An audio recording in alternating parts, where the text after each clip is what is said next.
दोस्तों, बहुत बहुत स्वागत है मेरे YouTube channel learn with Ruby में। दोस्तों, मैं यहाँ पे हिंदी साहित्य की तैयारी करवा रही हूँ। UGC net set TGT PGT के लिए भी समान रूप से उपयोगी है। दोस्तों, आज जो मैं लेके आई हूँ वो है कृष्णा शोभती, जिनकी कहानी जो हमारे UGC के पाठ्यक्रम में जो 7वीं इकाई है उसके अंतर्गत जो एक कहानी है सिक्का बदल गया, जो कि हमारे इसमें शामिल किया गया है। तो ये कृष्णा शोभती की ही कहानी है और इनका एक उपन्यास भी है जिंदगी नामा, जो कि हमारे UGC के पाठ्यक्रम में ही जो इकाई 6 के अंतर्गत जो हमारी उपन्यास की विधा है उसके अंतर्गत उसे लगाए गए हैं। तो इनकी एक कहानी भी है और इनका एक उपन्यास भी है। तो इस दृष्टि से ये बहुत ही महत्वपूर्ण हो जाती है। ऐसे भी इनसे जनरली एक प्रश्न तो पूछा ही जाता है, क्योंकि इनकी जो संस्मरण है हम हसमत कितनी बार बहुत सारे एग्जामों में हर बार पूछा जाता है, तो आपको यहाँ पे याद रखना होगा। और ये बहुत ही महत्वपूर्ण वीडियो है, अंत तक देखिएगा। मैं इनकी रचनाओं को आसान से आसान शब्दों में आपको याद करवा दूंगी, ताकि जब भी इनके कोई भी ऐसे तो इनके कोई भी जो रचना है कभी क्रम से लगाने के लिए नहीं पूछा है, लेकिन इनका जो प्रश्न पूछा जाता है कि जो इनके उपन्यास का नाम दे दिया जाएगा कि ये किनका उपन्यास है या फिर ये किनकी कहानी है, तो वहाँ पे आपको जो मेरा जो ट्रिक्स है वो आपको आसानी से याद हो जाएगा। तो बिना देर किए हुए बढ़ते हैं अपनी वीडियो की तरफ। सबसे पहले हैं जो कृष्णा शोभती। तो कृष्णा शोभती जी का जो जन्म हुआ है,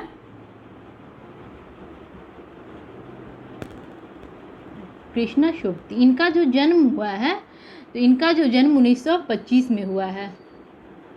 और 1925 में किनका किनका जन्म हुआ है आइए देखते हैं। जो सबसे पहले है श्रीलाल शुक्ल। दोस्तों, मैं जब भी कोई किसी लेखक या किसी कवि को पढ़ाती हूँ, उनके जन्म वर्ष में जो है उनसे उस जो जन्म वर्ष में और जितने सारे जो लेखक हैं या फिर कवि हैं, मैं उनके जन्म वर्ष को भी आपको बताती हूँ, ताकि आपके उनके भी जन्म वर्ष आसानी से याद हो जाए। तो श्रीलाल शुक्ल हैं, ये भी हमारे UGC के पाठ्यक्रम में शामिल है। इनकी जो उपन्यास है राग दरबारी, इनका भी जन्म 1925 में है। उसके बाद एक है रांगय राघव मोहन राकेश।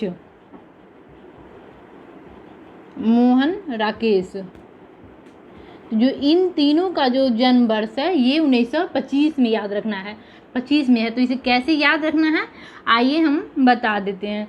दोस्तों, हम सभी ने कृष्णा जय कृष्णा जो देता है महाभारत जय कृष्णा जो धारावाहिक है जो टीवी पे देता है कृष्ण, उसमें कृष्ण जी, तो उसमें जो कृष्णा में जो हम सभी देखे होंगे, जो कृष्ण जी जब कोई गलती करते थे तो वो अपनी माँ से क्या करते थे, बहाना बनाते थे उनसे बचने के लिए। उनसे जब उनकी माँ जो दंड देती थी उस दंड से बचने के लिए वो अपनी माँ के सामने 25 बहाने बनाते थे। आपको यहाँ पे याद रखना है कि क्या करते थे कृष्ण जी, 25 बहाने बनाते थे।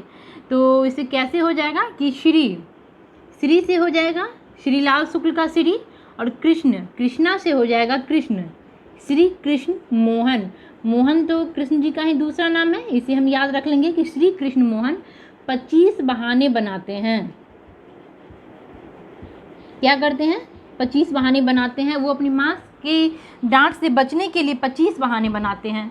तो इस प्रकार जब हम इसे याद करेंगे कि श्री कृष्ण मोहन, श्री से श्रीलाल शुक्ल, कृष्ण से कृष्णा शोभती और मोहन से मोहन राकेश, जब इसे हम ऐसे याद करेंगे तो ये हमें आसानी से याद हो जाएंगे। और जो सबसे बड़ी बात होती है, इसे हम जल्दी भूल नहीं पाते हैं, ये हम बहुत दिनों तक इसे याद रख सकते हैं। तो आप इस प्रकार याद रख लीजिएगा कि श्री कृष्ण मोहन 25 बहाने बनाते थे।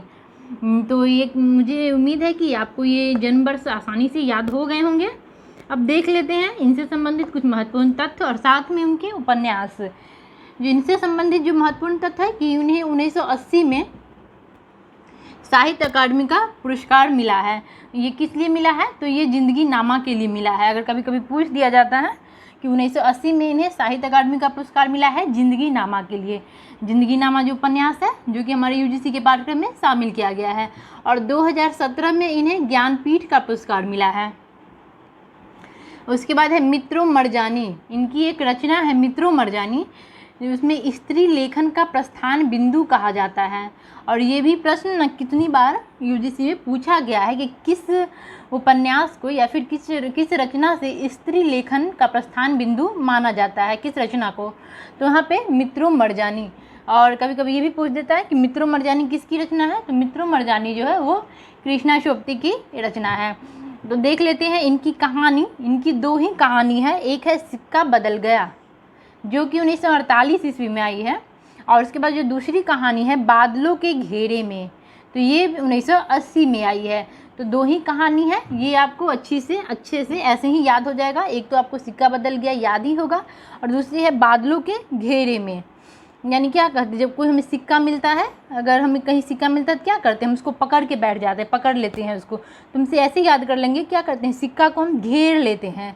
जब हम सिक्का को क्या करते हैं, घेर लेते हैं, तो सिक्का से सिक्का बदल गया और सिक्का को घेर लेते हैं ऐसा घेरे में, यानी कि बादलों के घेरे में। ये इनकी दो कहानी है। और देख लेते हैं इनकी कुछ रचना। जो एक रचना है डाढ़ से बिछुड़ी, जिसका जो प्रकाशन वर्ष है ये 1958 में है। और उसके बाद है मित्रों मरजानी, ये 1967 में है, और ये बहुत ही महत्वपूर्ण है। अभी मैं महत्वपूर्ण तक जब बताई थी तो इसमें बता चुकी हूँ कि ये कितनी बार ये रचना आई हुई है।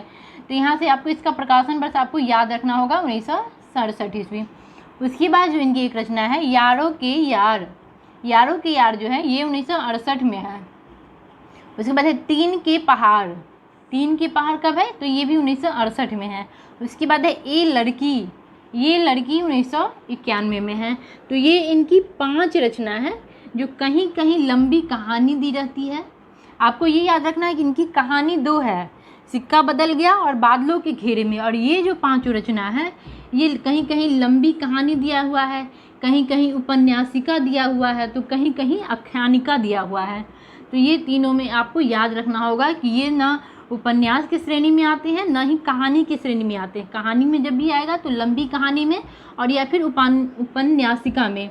बहुत सारी बुक में सब मिला के ही दे दिया हुआ है, लेकिन मैंने यहाँ पे 2-3 बुक को पढ़ी हूँ, उसके अनुसार आपको बता रही हूँ कि ये जो 5 रचना है या तो लंबी कहानी होगी, या फिर उपन्यासिका कहलाती है, या फिर आख्यानिका कहलाती है, आख्यानिका। यहाँ से आपको कंफ्यूज नहीं होना है। ये जो उसके बाद जो देख लेते हैं इनकी 4 और रचना है। एक है सूरजमुखी अंधेरे में, तो जिसका जो प्रकाशन वर्ष है 1972 है। उसके बाद है जिंदगी नामा, और इसका जो प्रकाशन वर्ष है ये 1979 है। और इसको आपको इसका भी प्रकाशन वर्ष आपको याद रखना होगा, क्योंकि हमारे यूजीसी के पाठ्यक्रम में इस जो उपन्यास है जिंदगी नामा उसको शामिल किया गया है। उसके बाद जो इनकी रचना है दिलो दानिश, जो दिलो दानिश का जो प्रकाशन वर्ष है ये 1993 में है। उसके बाद है समय सरगम, जो समय सरगम है इसका जो प्रकाशन वर्ष है ये 2000 में है। तो इस प्रकार ये इनकी 4 जो हो गए, ये 4 ये उपन्यास की श्रेणी में आता है, ये इनकी उपन्यास है।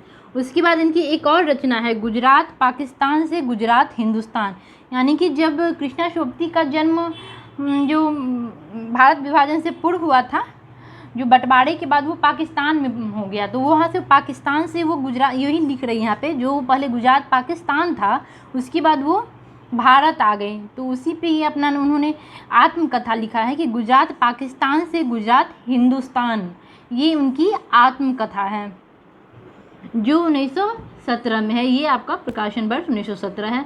तो ये रचना भी आपको याद हो जाएगी कि इनका जो जन्म हुआ था वो भारत विभाजन से पूर्व इनका जन्म है 1925 में।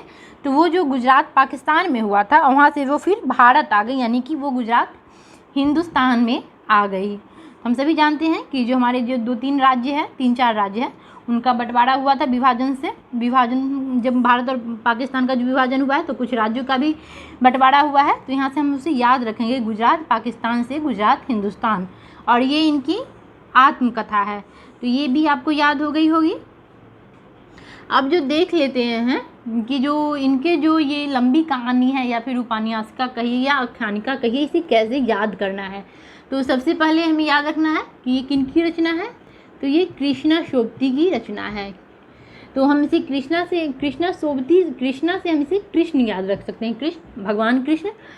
तो इसे हम ऐसे याद करना है कि जो कृष्ण जी के जो दोस्त रहते हैं, मित्र रहते हैं, वो उनसे बिछड़ कर पहाड़ पे चले जाते हैं। जब पहाड़ पर चले जाते हैं, जो उनके जो मित्र की जो मंडली रहती है, उसमें 4-5 बच्चे रहते हैं, 4-5, तो उसमें एक लड़की भी रहती है, आपको ये ध्यान रखना होगा। तो इसे देखें, जब वो सब कृष्ण से बिछड़ कर उनके दोस्त, उनके मित्र कहाँ चले जाते हैं, पहाड़ पे चले जाते हैं, और वो जो उनका ग्रुप होता है, वो जो मंडली होता है दोस्तों का, तो उसमें एक लड़की भी रहती है। तो ये आप समझ गए हैं। अब देख लीजिए इस जो कहानी है इसको मैंने स्ट्रिक पे कैसे लगाया है कि कृष्ण से बिछड़ कर कृष्ण से बिछड़कर, बिछड़कर से याद रखना है डार से बिछुड़ी, कृष्ण से बिछड़कर मित्र, मित्र यार, मित्र यार यानी कि दोनों तो मित्र को ही, दोस्त को ही मित्र भी कहते हैं, यार भी कहते हैं। यानी कि कृष्ण से बिछड़कर मित्र यार पहाड़ पर चले गए, और उसमें जब एक लड़की भी थी। बस छोटा सा ही ट्रिक है, आप ऐसे ही याद कर लीजिएगा कि कृष्ण से बिछड़कर मित्र यार पहाड़ पर चले गए, जिसमें उसमें एक लड़की भी थी। तो आपको ये ऐसे ही याद हो जाएगा। तो मैं यहाँ पे लिख देती हूँ ताकि आपको समझने में आसानी हो जाए। कृष्ण से बिछड़कर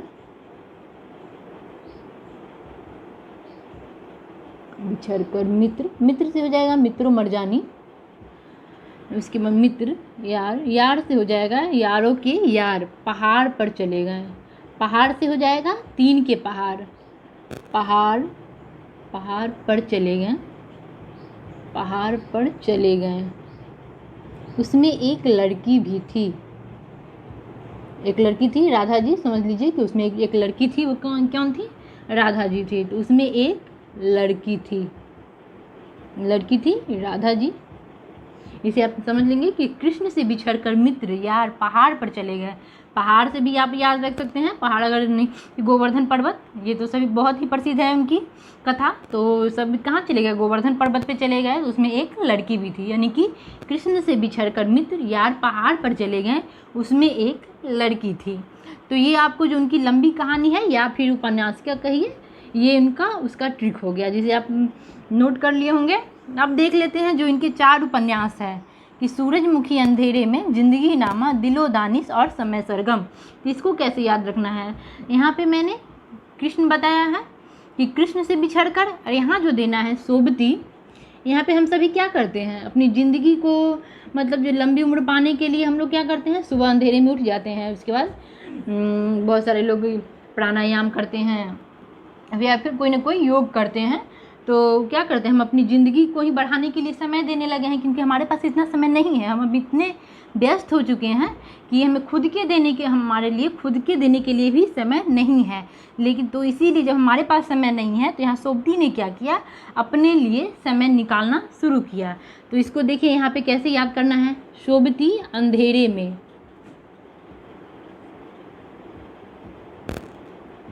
सोबती अंदर बहुत सारे लोग 4 बजे उठ जाते हैं एक्सरसाइज करने के लिए, जो व्यायाम करने के लिए उठ जाते हैं, वही यहीं पे यही है कि सोबती अंधेरे में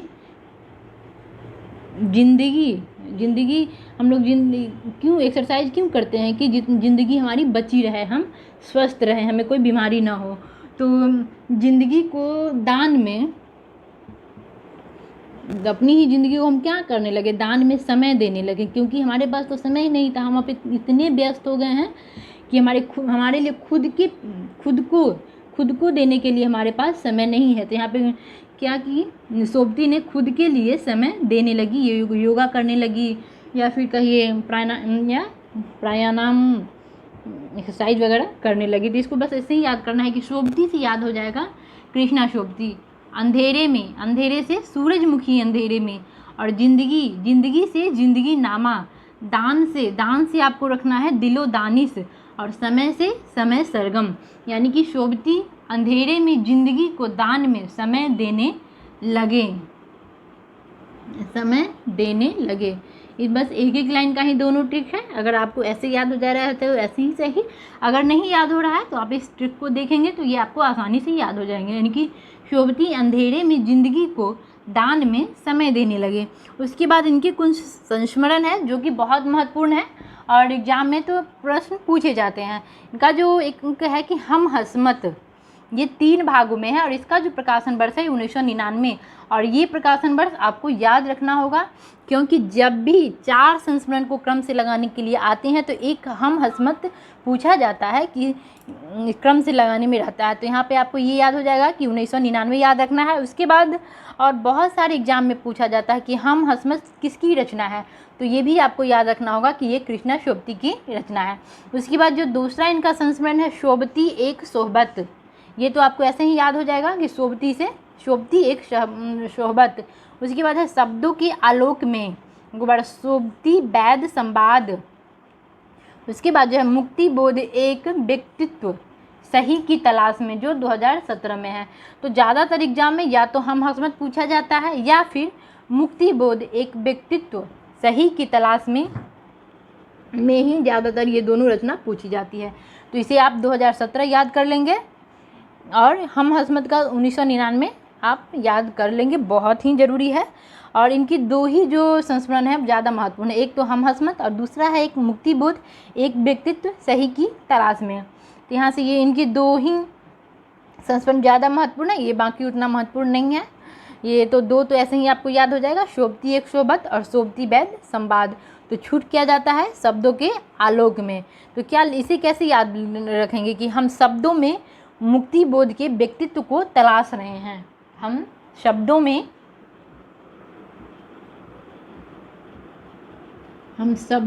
मुक्ति बोध, शब्दों में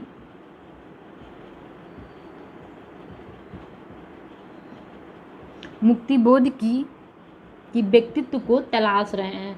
क्योंकि दोस्तों यहाँ पे मैं पूरा ले रही हूँ क्योंकि मुक्ति बोध पे बहुत सारी आलोचनाएं लिखी गई हैं, बहुत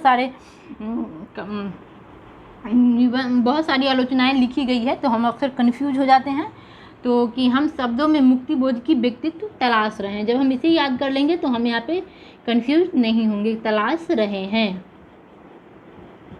यहाँ हो गया कि हम शब्दों में मुक्ति बोध की व्यक्तित्व तलाश रहे हैं। यहाँ पे मैं कुछ और बता देती हूँ, जैसे सिक्का बदल गया जो एक कहानी है और जिंदगी नामा एक उपन्यास है। तो दोस्तों जब हम पढ़ेंगे, अगर आपके पास समय नहीं है तो आप मत पढ़िए जिंदगी नामा, क्योंकि उपन्यास जब भी हम अगर उपन्यास बहुत सारे उपन्यास दिए हुए हैं, तो अगर आपको सिर्फ पढ़ना है यानी कि आपके पास दूसरा और कोई काम नहीं, तब तो सारे उपन्यास पढ़ डालिए। अगर आपके पास समय नहीं है, बहुत ही कम समय में है और बहुत कम समय में बेहतर तैयारी करना है, तो यूजीसी के पाठ्यक्रम के अंतर्गत जितने भी नाटक है, जितने भी उपन्यास है, और बस नाटक और उपन्यास को आपको क्या करना है, सबसे पहले ये समझ लेना है कि इसमें पात्र क्या क्या है और साथ ही साथ कि वो इसमें लेखक कहना क्या चाह रहे हैं, उसकी जो पृष्ठभूमि है वो किस चीज़ पे है।